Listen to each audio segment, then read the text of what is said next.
കൃഷ്ണായ വാസുദേവായ ഹരയേ പരമാത്മനി പ്രണതക്ലേശനാശായ ഗോവിന്ദായ നമോ നമഃ. രാമായ രാമഭദ്രായ രാമചന്ദ്രായ വേധസേ രഘുനാഥായ നാഥായ സീതായ പതയേ നമഃ. ശ്രീ സീതാലക്ഷ്മണ ഭരതശത്രുഘ്ന ഹനുമൽ സമേത ശ്രീരാമചന്ദ്രസ്വാമിനേ നമഃ. യത്ര യത്ര രഘുനാഥകീർത്തനം തത്ര തത്ര കൃതമസ്തകാഞ്ജലിം ബാഷ്പവാരി പരിപൂർണലോചനം മാരുതിം നമത രാക്ഷസാന്തകം. നമ്മൾ ആരണ്യകാണ്ഡം 9-ാം സർഗം 24-ാമത്തെ ശ്ലോകം ചെയ്തു. അപ്പോൾ കബന്ധൻ്റെ ആണല്ലോ പറയണത്. അതായത് കബന്ധൻ ഗന്ധർവനായി തീർന്നതിന് ശേഷം പൂർവ്വകഥ പറയുകയാണ്. ദേവേന്ദ്രൻ ശപിച്ചു. അപ്പോൾ തല ഉദരത്തിൻ്റെ ഉള്ളിലായി, ശിരസ് ഉദരത്തിൻ്റെ ഉള്ളിലായി പോട്ടെ എന്ന് ശപിച്ചപ്പോൾ ശിരസ് ഉദരത്തിൻ്റെ ഉള്ളിലായി. അപ്പോൾ എങ്ങനെയാണ് ഇയാൾ ഭക്ഷണം കഴിക്കുക വായല്ലാതെ എന്ന് പറഞ്ഞ എല്ലാവരും ഇന്ദ്രനോട് പറഞ്ഞപ്പോൾ ഇന്ദ്രന് കാരുണ്യം തോന്നിയിട്ട് വായ എങ്ങനെ അപ്പോൾ വായയില്ലാത്ത ഇവനെങ്ങനെ ജീവിക്കാമെന്ന് എല്ലാവരും ദേവേന്ദ്രനോട് ചോദിച്ചപ്പോൾ എന്താ ചെയ്തതെന്നാണ് ഇനി അതും കൂടിയും പറഞ്ഞു നമ്മൾ. അതായത് നിൻ്റെ വായ ഉദരത്തിൽ ആയി വരും, നിൻ്റെ 2 കൈകളും ഓരോ യോജന ഉള്ളതായിട്ട് ഭവിക്കുന്ന ശാപമോക്ഷം കൊടുത്തു. അതുകൊണ്ട് പിന്നെ ഈ ഇങ്ങനെ തൊടോണ്ട ഇഴഞ്ഞ് ഈ കൈകൊണ്ട് കിട്ടുന്ന ഭക്ഷണമൊക്കെ വായ മാത്രമേ ഉള്ളൂ നെഞ്ഞത്ത്, വേറൊന്നുമില്ല, കണ്ണൊന്നുമില്ല. അപ്പോൾ കയ്യിൽ തടഞ്ഞാൽ അതിനെ കഴിക്കും. അങ്ങനെ സ്ഥിതിയിൽ എന്നെ ആക്കി എന്ന്, അതായത് ശാപമോക്ഷം കൊടുത്തു. മറ്റത് വായ തന്നെ ഉണ്ടായിരുന്നില്ല, ജീവിക്കും വേണം. എങ്ങനെയപ്പോൾ വിശന്ന് ജീവിക്കണ്ടേ? അപ്പോൾ ആൾക്കാർക്ക് പാവം തോന്നിയപ്പോൾ വായ കൊടുത്തു, പിന്നെ ഈ 2 കൈയും കൊടുത്തു എന്ന് പറഞ്ഞിട്ടാണ് നമ്മൾ നിർത്തിയത് 25. അതായത് കബന്ധൻ്റെ കേട്ടോ. ഇത്യുക്തോത്ര വസന്നിത്യം ബാഹുഭ്യം വനഗോചരാൻ ഭക്ഷയാമ്യധുന ബാഹു ഖണ്ഡിതൗ മേ ത്വയാനഘ. ഇതി ഉക്ത്വ, ഇപ്രകാരം പറയപ്പെട്ട ഞാൻ നിത്യം അത്ര വസൻ, എപ്പോഴും ഇവിടെ വസിക്കുകയാണ്. വനഗോചരാൻ, ഈ വനത്തിൽ സഞ്ചരിക്കുന്നവരെ ഒക്കെ ബാഹുഭ്യം ഗൃഹീത്യ, എൻ്റെ കൈകൊണ്ട് പിടിച്ചിട്ട് ഭക്ഷയാമി, ഞാൻ ഭക്ഷിക്കുന്നു. അനഘ, ഹേ പാപമില്ലാത്തവനേ. അധുന വാ ബാഹു ത്വയാ ഖണ്ഡിതവും, ഇപ്പം അങ്ങ് എൻ്റെ കൈകൾ മുറിച്ചു അല്ലേ. ഇങ്ങനെ ദേവേന്ദ്രൻ്റെ ശാപവും ശാപമോക്ഷവും കിട്ടിയിട്ട് ഞാനിവിടെ ദിവസേന ഈ കാട്ടിൽ കൂടെ ആരൊക്കെയാണ് പോണ അവരെയൊക്കെ എനിക്ക് പിടിക്കാൻ പറ്റുന്നവരെയൊക്കെ പിടിച്ച് ഭക്ഷിച്ച് ജീവിച്ചു. ഇപ്പോൾ ഭഗവാനെ, ഇപ്പം അങ്ങയുടെ എൻ്റെ ഈ കൈകളെ അങ്ങ് മുറിച്ചത് കൊണ്ട് എൻ്റെ ശാപത്തിൻ്റെ പരിസമാപ്തിയായി, എൻ്റെ ശാപം തീർന്നു, ഞാൻ വീണ്ടും ഗന്ധർവനായില്ലപ്പോൾ. അത് പറയാണ്. സന്തോഷമായി, ഇത്രയും കാലമായിട്ട് കാത്തിരിക്കുകയായിരുന്നേ. അപ്പം സന്തോഷമായിട്ട് അത് പറയാണ്. ഇനി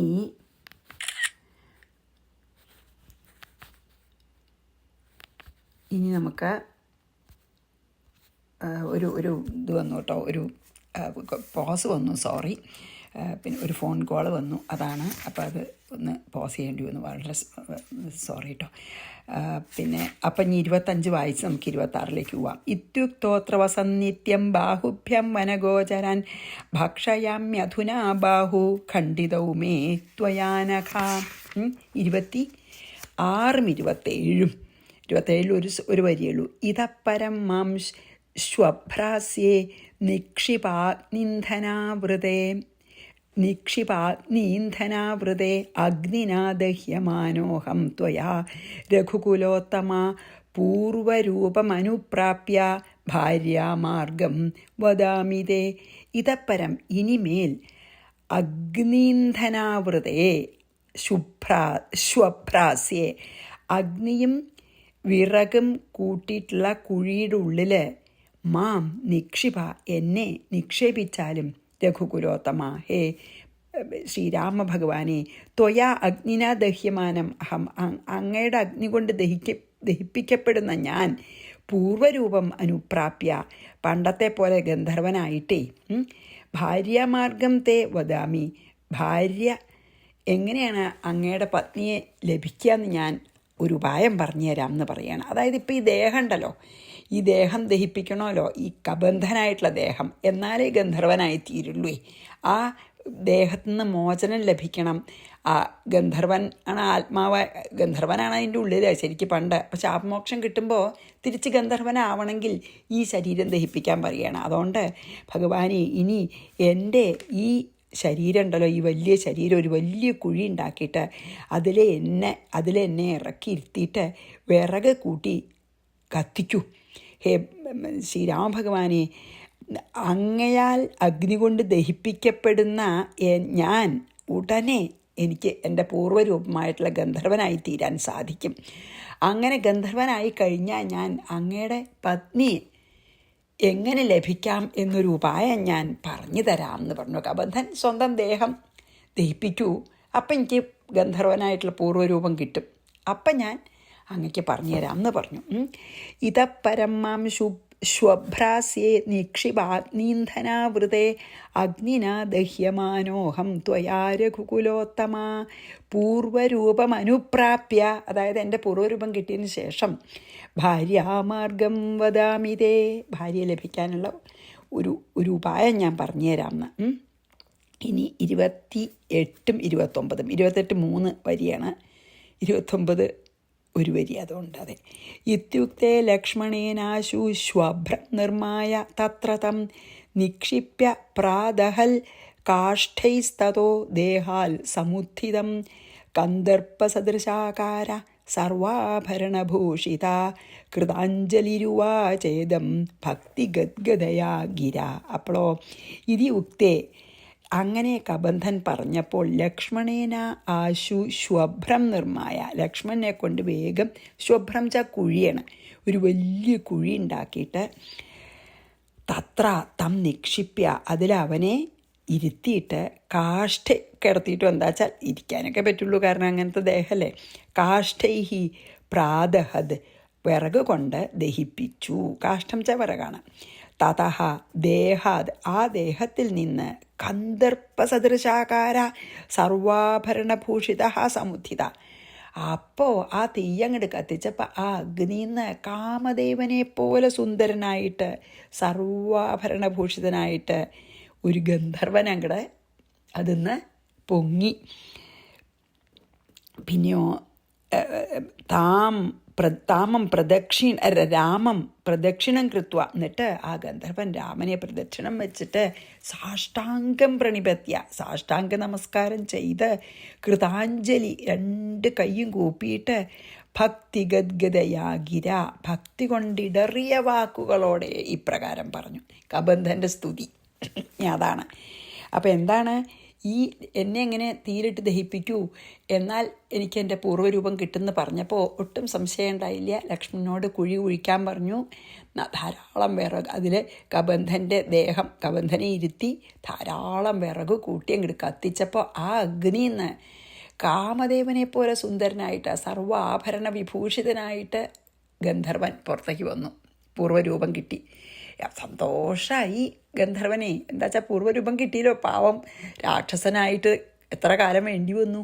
സന്തോഷമായിട്ട് ഭഗവാനെ പ്രദക്ഷിണം വെച്ച് സാഷ്ടാംഗം നമസ്കരിച്ച് കൈകൂപ്പിക്കൊണ്ട് ഇപ്രകാരം സ്തുതിച്ചു എന്നാണ് കേട്ടോ പറയണേ.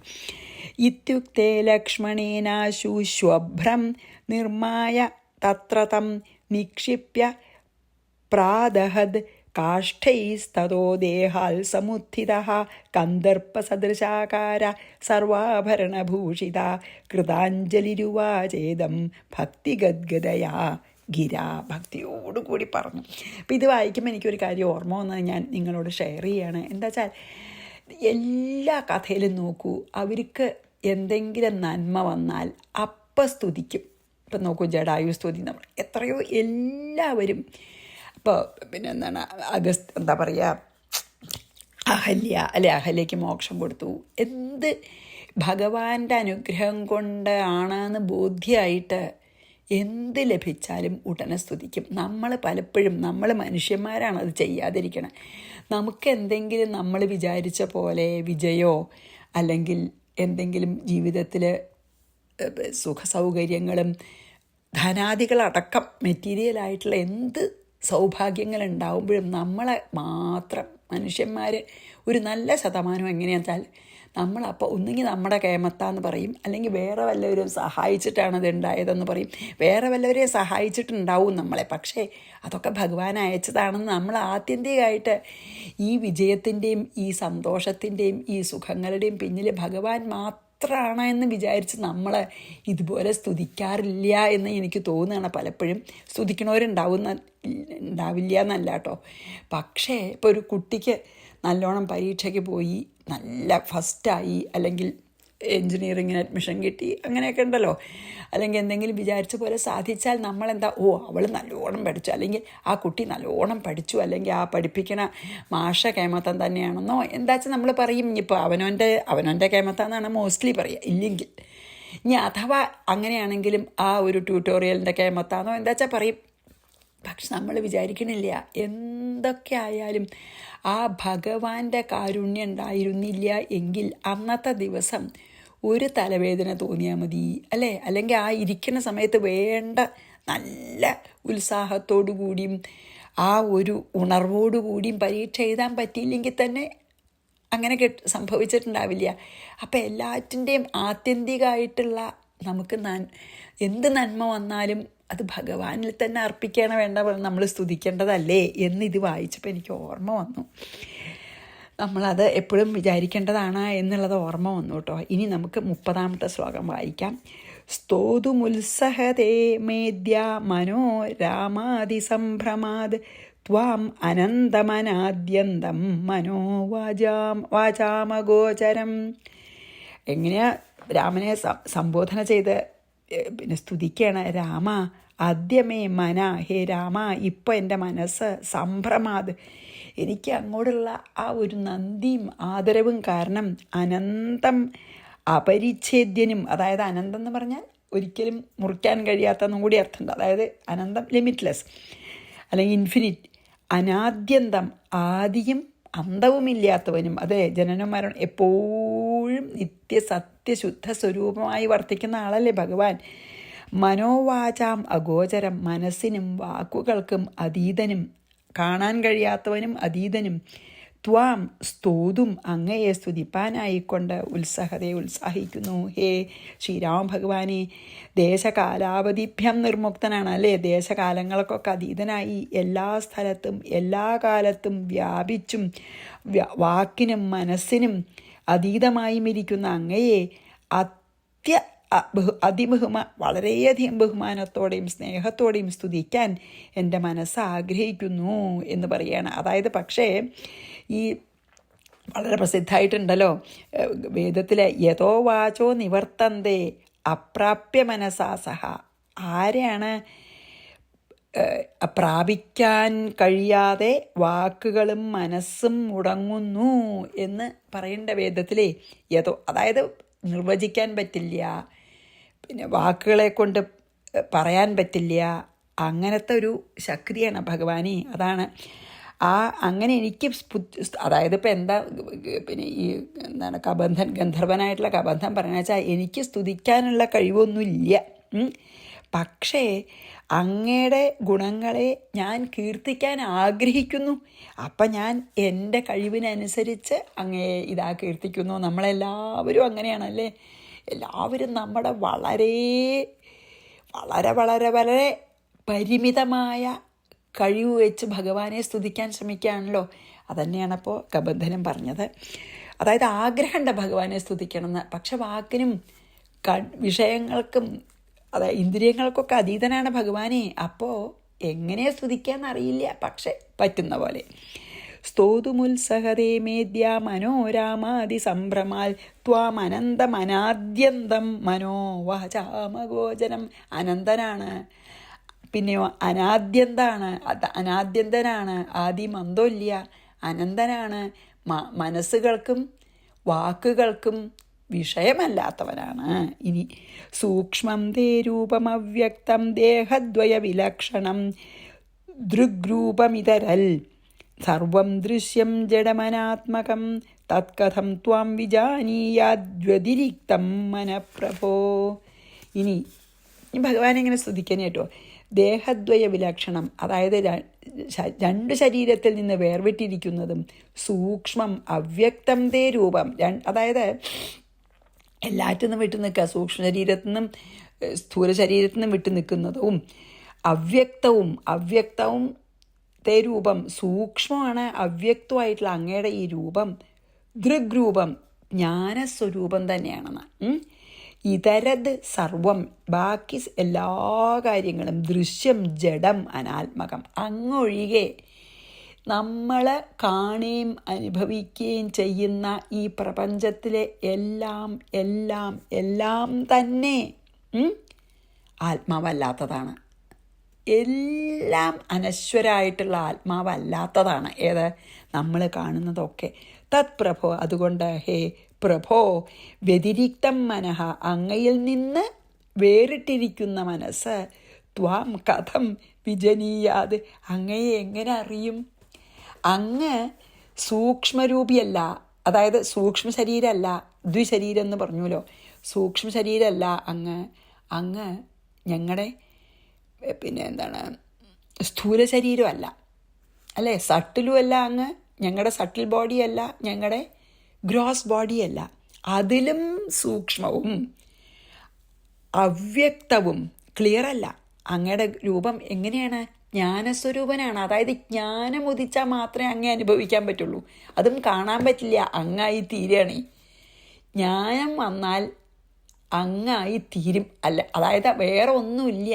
ജ്ഞാനം ഉദിച്ചാൽ ഈ ജ്ഞാനം ഉദിച്ച ആ ആത്മാവ് പരമാത്മാവായി തീരും. പിന്നെ രണ്ടാമതൊന്നുമില്ല. അതാണ് അങ്ങ് ജ്ഞാനസ്വരൂപനാണ്. ബാക്കി ഈ ലോകത്തിൽ കാണുന്നതെല്ലാം അനാത്മാവാണ്. ആത്മാനാത്മ വിവേകം വന്നാൽ ആത്മാവും അനാത്മാവും എന്താണെന്നറിയലാണ് ആത്മാനാത്മവിവേകേ. ആത്മാവ് എന്താണ്? ഭഗവാൻ. ബാക്കി ലോകത്തിലെല്ലാം അനാത്മാവ്. ആത്മാവ് മാത്രമേ ശരിക്കുള്ളൂ, മറ്റതെല്ലാം മായോണ്ട് തോന്നുകയാണ്. അപ്പോൾ ഹേ ഭഗവാനെ, ഈ അങ്ങയിൽ നിന്ന് മനസ്സൊന്നും ഭഗവാൻ, അതായത് ഈ മനസ്സുകൊണ്ടാണല്ലോ ഞാൻ ഇപ്പോൾ ഇതൊക്കെ പറയാൻ തോന്നണത്. ആ അങ്ങയിൽ നിന്ന് വേറിട്ടിരിക്കുന്ന മനസ്സിന് അങ്ങയെപ്പറ്റി എങ്ങനെ അറിയാൻ സാധിക്കും? അങ്ങായി തീർന്നാൽ മാത്രമേ അങ്ങയെ അറിയാൻ പറ്റൂ. അപ്പം ഞാൻ ഇങ്ങനെ ദ്വൈതാവസ്ഥയിലിരിക്കണം, ഞാൻ അങ്ങയെ കണ്ടുകൊണ്ടിരിക്കണം, ഞാൻ ഇപ്പോൾ ദ്വൈതാവസ്ഥയിലിരിക്കണം. ഞാൻ അങ്ങ് തന്നെയാണ് ശരിക്കും. പക്ഷെ ഞാൻ അങ്ങായി തീർന്നാലേ എനിക്ക് അങ്ങയെ മുഴുവൻ അറിയാൻ പറ്റൂ. അപ്പം ഞാൻ ഈ ദ്വൈതാവസ്ഥയിൽ അങ്ങയിൽ നിന്ന് വേർപെട്ടിരിക്കുന്ന ഞാൻ എങ്ങനെ അങ്ങയെ സ്തുതിക്കും? എത്ര സ്ഥലമാണ്. സൂക്ഷ്മം തേ രൂപമവ്യക്തം ദേഹദ്വയ വിലക്ഷണം, അല്ലേ? ദുഗ്രൂപമിതരൽ, ജ്ഞാനസ്വരൂപനാണ്. സർവം ദൃശ്യം ജഡമനാത്മകം, ജ്ഞാനസ്വരൂപനാണ്. ഈ കാണുന്നതെല്ലാം അജ്ഞാനാണ്. നമുക്ക് അജ്ഞാനം മാത്രമേ കാണാറുള്ളൂ. ഈ ജ്ഞാനസ്വരൂപനാണ് ഭഗവാൻ. അപ്പം എങ്ങനെയാണ് അജ്ഞാനത്തിലിരുന്ന് ജ്ഞാനസ്വരൂപനെ സ്തുതിക്കുക? തത്കഥം ത്വാം വിജാനീയാദ്വ്യതിരിക്തം മനഃപ്രഭോ. ഇനി 32-33. ബുദ്ധ്യാത്മാഭാസയോരൈക്യം ജീവ ഇത്യഭിധീയതേ, ബുദ്ധ്യാദിസാക്ഷി ബ്രഹ്മൈവ തസ്മിൻ നിർവശയേഖിലം, ആരോപ്യതേ ജ്ഞാനവശാൻ നിർവികാരേഖിലാത്മനി, ഹിരണ്യഗർഭസ്ഥേ സൂക്ഷ്മം ദേഹം സ്ഥൂലം വിരാട് സ്മൃതം. വലിയ തത്വം തന്നെയാണ് പറയണത് കേട്ടോ. ബുദ്ധ്യാത്മാഭാസയോഹോ ഐക്യം, ബുദ്ധിയുടെയും ആത്മാഭാസത്തിൻ്റെയും ഏകത്വം ജീവ ഇതി അഭിധീയതേ, ജീവൻ എന്ന് പറയപ്പെടുന്നു. എന്താ ജീവൻ എന്ന് പറയുകയാണ് കേട്ടോ, ഞാനത് വിസ്തരിക്കാം. ബുദ്ധ്യാദി സാക്ഷി, അതായത് ബുദ്ധ്യാദികളുടെ അന്തര്യാമിയാണ്. നമ്മുടെ മുഴുവൻ സാക്ഷിയാണ്. ഏതിൻ്റെ? അന്ധകരണത്തിൻ്റെയും കൂടി. അതായത് മനസ്സ ചിത്തം ബുദ്ധി അഹങ്കാരത്തിൻ്റെ പോലും സാക്ഷിയാണ്.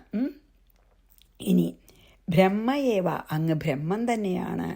നിർവിഷയേ, അതായത് അങ്ങ് ഈ ബുദ്ധിക്കൊന്നും വിഷയമല്ല. ബുദ്ധി കൊണ്ടൊന്നും അറിയാൻ പറ്റില്ല, മനസ്സുകൊണ്ടൊന്നേ. നിർവികാരെ, ഒരു വികാരമില്ലാത്തവനും നിഖിലാത്മനി, സർവാത്മാവുമായിരിക്കുന്ന തസ്മിൻ, അതിൽ അജ്ഞാനവശാത്, ഈ മായേ അജ്ഞാനം കൊണ്ട്, അറിവില്ലായ്മ കാരണം, അഖിലം ആരോപ്യതേ, സകലവും അങ്ങയിൽ ആരോപിച്ചിരിക്കുന്നു. അതായത് അങ്ങയിൽ മറന്നിട്ടേ ഹിരണ്യഗർഭൻ തേ സൂക്ഷ്മം ദേഹം, അങ്ങയുടെ സൂക്ഷ്മ ശരീരമാണ്, വിരാട് സ്ഥൂലം ദേഹം ഇതി സ്മൃതം, വിരാട് സ്ഥൂല ദേഹം എന്ന് പറയപ്പെടുന്നു. എന്താ അറിയോ, ജീവൻ ഈശ്വരൻ എന്ന ഒരു ഭേദഭാവന ഉണ്ടല്ലോ. നമ്മൾ ജീവൻ, മറ്റേത് ഈശ്വരൻ. ആ കാരണം ശരിക്ക് പറയാച്ചാൽ അറിവില്ലായ്മയാണ്. നമ്മൾ ഈശ്വരൻ തന്നെയാണ്. പക്ഷെ നമുക്ക് ജീവൻ ഞാൻ വേറെ ഈശ്വരൻ വേറെ എന്ന് തോന്നുന്നത് തന്നെ അജ്ഞാനാണ്. നമ്മൾ ശരിക്കും ആ പരമാത്മാവ് തന്നെയാണേ. പക്ഷേ ഈ മായയുടെ ഉള്ളിൽ നമ്മൾ പ്രവേശിക്കുമ്പോൾ നമ്മൾ ഈ ദ്വൈതാവസ്ഥയിൽ നമ്മൾ ഞാൻ വേറെ ഈശ്വരൻ വേറെ അങ്ങനെയാണ് കാണണതേ. ആ ഞാൻ വേറെ ഈശ്വരൻ വേറെ എന്നുള്ള ഭേദഭാവനയ്ക്ക് തന്നെ കാരണം അജ്ഞാനാണ്. വാസ്തവത്തിൽ സത്യമായ വസ്തു ഒന്ന് മാത്രമേ ഉള്ളൂ. ആ വസ്തു ഭഗവാൻ തന്നെയാണ്. ഈ കാണുന്ന ഈ ജഡമായി മനസ്സുപോലും ചിത്തം അന്ധകരണം പോലും ജഡാണ്. ആ ചിത്തത്തിൽ ഭഗവാൻ റിഫ്ലക്റ്റ് ചെയ്യുകയാണ്. ഈ ജഡായിട്ടുള്ള ചിത്തത്തിൽ, ഞങ്ങളുടെ ഈ ജഡമായിട്ടുള്ള ചിത്തത്തിൽ പരമാത്മാവായ അങ്ങ് റിഫ്ലക്റ്റ് ചെയ്യാണ്, പ്രതിഫലിക്കുകയാണ്. ആ പ്രതിബിംബത്തിൻ്റെ ശക്തി കൊണ്ടാണ് ഞങ്ങളുടെ ബുദ്ധിയും ഇന്ദ്രിയങ്ങളും ഒക്കെ പ്രവർത്തിക്കണതേ. അപ്പോൾ ആ ചിത്തത്തിനെയും അതിൽ പ്രതിബിംബിച്ചിരിക്കുന്ന അങ്ങയെയും ഒന്നും വേർതിരിച്ചറിയാതെ ഞങ്ങൾ ജീവനെന്ന് പറയുകയാണ്. അങ്ങയുടെ പ്രതിബിംബമാണ് ജീവൻ. അതറിയാതെ അങ്ങേ തന്നെയാണ്, അങ്ങയുടെ പ്രതിബിംബമാണെന്ന് ഞങ്ങൾ അറിയാതെ ആ മായക്കണ്ണാടി മാറ്റിയാൽ ഞങ്ങൾ അങ്ങാവും. മായക്കണ്ണാടിയിലത്തെ പ്രതിബിംബമാണ് ഭഗവാന്റെ, ഈശ്വരൻ്റെ മായക്കണ്ണാടിയിലത്തെ പ്രതിബിംബമാണ് നമ്മൾ. അതറിയാതെ മാത്രമല്ല ഞങ്ങളതറിയാതെ ഈ പ്രതിബിംബത്തിനെ ജീവൻ എന്ന് പറയുകയാണ്. ആ കണ്ണാടി മാറ്റിയാൽ ഈ ജീവൻ അങ്ങനെയാണ്. അതറിയാതെ ജീവൻ എന്ന് പറയണു ഞങ്ങൾ. ഈ ബുദ്ധിയുടെയും ഇന്ദ്രിയങ്ങളുടെയും ഒക്കെ അന്തര്യാമിയായി വിളങ്ങണ ബ്രഹ്മാണ് അങ്ങ്. വാക്കുകൾക്കും മനസ്സിനും വിഷയമല്ല. മാത്രമല്ല അങ്ങ് നിർവികാരനാണ്. ഒരു വികാരങ്ങളും ഇല്ല. ചലനം, അതായത് ജനന മരണ അടക്കം സർവത്ര പരിപൂർണനാണ്. അതായത് പരിപൂർണമായിരിക്കുന്ന സർവാത്മാവിൽ അതായത് എല്ലാ ദിക്കിലും വ്യാപിച്ചിരിക്കുന്നതാണ്. ആ സമഷ്ടി സൂക്ഷ്മദേഹം, അതായത് ഇപ്പോൾ യൂണിവേഴ്സൽ സോളിനെയാണ് പറയണത്. യൂണിവേഴ്സൽ സോളിനെയാണ് നമ്മൾ ഹിരണ്യഗർഭൻ എന്ന് പറയണത്. അതായത് ഈ പ്രപഞ്ചത്തിനെ മുഴുവൻ ഭഗവാന്റെ ശരീരമായിട്ട് കാണുകയാണെങ്കിൽ, അതാണല്ലോ വിരാട് സ്വരൂപം. ഈ പ്രപഞ്ചത്തിനെ നമ്മൾ ഭഗവാന്റെ ശരീരമായിട്ട് കാണുകയാണെങ്കിൽ എങ്ങനെയാണ്? ആ പ്രപഞ്ചമാകുന്ന ശരീരത്തിൻ്റെ ആത്മാവാണ് ഹിരണ്യഗർഭൻ. അതിന് ആ സൂക്ഷ്മ, ഇപ്പം നമ്മുടെ ജീവന് ഒരാത്മാവുണ്ടല്ലോ, അത് വ്യഷ്ടിയാണ്. അതായത് വ്യക്തിയായിട്ട് എടുക്കുകയാണ്. ഒരാളുടെ ശരീരം എടുത്തു, അതിൻ്റെ ഉള്ളൊരു ജീവചൈതന്യം ഉണ്ടല്ലോ. അതേപോലെ ഈ പ്രപഞ്ചത്തിനെ മുഴുവൻ നമ്മൾ ഒരു ശരീരമായി എടുക്കുകയാണെങ്കിൽ അതിൻ്റെ ജീവചൈതന്യം ആന ഹിരണ്യഗർഭനെ. അതായത് അങ്ങയുടെ സൂക്ഷ്മ ശരീരമായിട്ടുള്ള ഹിരണ്യഗർഭനും അങ്ങയുടെ സ്ഥൂല ശരീരമായിട്ടുള്ള വിരാട് പുരുഷനുമാണെന്ന് ഭഗവാനെ അറിഞ്ഞവരൊക്കെ പറയണമെന്ന് പരമഹംസന്മാർ. അവർക്ക് നമുക്ക് ശരിക്കിപ്പോൾ അങ്ങനെ കാണേണ്ടതാണ്. ഈ പ്രപഞ്ചം മുഴുവൻ ഭഗവാൻ തന്നെയാണെന്ന് നമ്മൾ കാണേണ്ടതാണ്. ആ പ്രപഞ്ചമാകുന്ന ശരീരത്തിൻ്റെ ജീവചൈതന്യം ഹിരണ്യഗർഭൻ എന്ന അറിവുള്ളവർ പറയുന്നു എന്ന് പറയാണ് കേട്ടോ. അപ്പോൾ നമുക്കിത് ചൊല്ലിയിട്ട് നിർത്താം. ഇതൊക്കെ നമ്മൾ സൃഷ്ടിയിൽ, ഭാഗവതത്തിൽ സൃഷ്ടിയിൽ പറഞ്ഞു കേട്ടോ. ഇതന്നെയാണ് എല്ലാം. ഈ വ്യഷ്ടിയും സമഷ്ടിയും അറിയണം നമ്മൾ. എന്നാൽ നമുക്ക് മനസ്സിലാവും. പക്ഷെ അനുഭവം ആവണമെങ്കിൽ ഭഗവാന്റെ അനുഗ്രഹം തന്നെ വേണമല്ലോ. നമ്മൾ ഈ ദേഹമല്ല, നമ്മൾ ആത്മാവ് തന്നെയാണ് എന്ന പുസ്തകം വായിച്ച് അറിയാൻ വളരെ വിഷമമില്ല. അറിഞ്ഞു കഴിഞ്ഞിട്ട് നമുക്ക് എപ്പോഴും അത് അനുഭവമായും കൊണ്ടിരിക്കണേ, എന്നാലല്ലേ നമുക്കത് കാര്യമുള്ളൂ.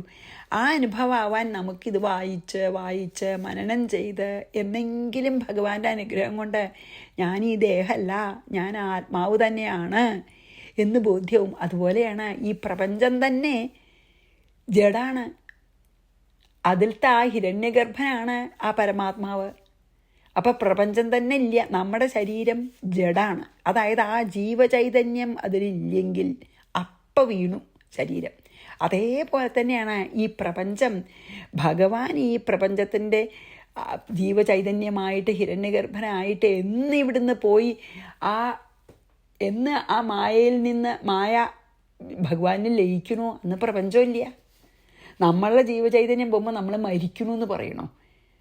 പ്രപഞ്ചത്തിൻ്റെ ജീവചൈതന്യം പോകുമ്പോൾ നമ്മളെ പ്രളയം കൊണ്ട് നശിക്കണു എന്ന് പറയണു. സംഹാരം എന്ന് പറഞ്ഞ് ഇല്ലാതെയാവണു. ഒരുപോലെയാണ് ആ ഭഗവാനല്ലാണ്ട് ശരിക്കും ഇവിടെ ഒന്നുമില്ല. ബാക്കി കാണുന്നത് മുഴുവൻ അനാത്മാവാണ്, സത്യമല്ല. ആ സത്യമായത് ഒന്ന് മാത്രമേ ഉള്ളൂ. മായ കൊണ്ട് നമുക്ക് തോന്നുകയാണ്, വേറെ യാതൊന്നുമില്ല. ഇത് പറഞ്ഞ് നമുക്കിവിടെ നിർത്താം. ബുദ്ധ്യാത്മാഭാസയോരൈക്യം ജീവ ഇത്യഭിധീയതേ ബുദ്ധ്യാദിസാക്ഷി ബ്രഹ്മൈവ തസ്മിൻ നിർവശയേഖിലം ആരോപ്യതേ ജ്ഞാനവശാൻ നിർവികാരേഖിലാത്മനി ഹിരണ്യഗർഭസ്ഥേ സൂക്ഷ്മം ദേഹം സ്ഥൂലം വിരാട് സ്മൃതം. ശ്രീകൃഷ്ണാർപ്പണമസ്തു. സർവത്ര ഗോവിന്ദനാമ സങ്കീർത്തനം. ഗോവിന്ദ ഗോവിന്ദ. ശ്രീ സീതാലക്ഷ്മണ ഭരതശത്രുഘ്ന ഹനുമൽ സമേത ശ്രീരാമചന്ദ്രസ്വാമിനേ നമഃ.